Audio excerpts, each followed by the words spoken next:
inside. Come inside. It's so messy because I did not expect this. Now, so it's a bit messy because all my things are here. Those are my paintings. The woman at the painting. Nice. Ang galing. So now, ang ganda ng... that's how it became my house. Ay, pati ay itong mirror. Oo. Kayo din po nag-design nito or ganyan na po? Those are my old things. I recycled everything from my apartment before.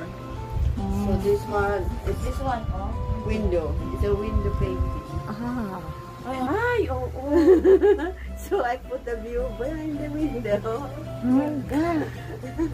Hindi mo... I still have so many things. You come in. This is I made this into a stock room because I have so many things. So these are paintings. Wow. My daughter. Ay, ang ganda ng ano. Sino po? This is Eve in the Garden of Eden. A woman. You know that a woman is so special.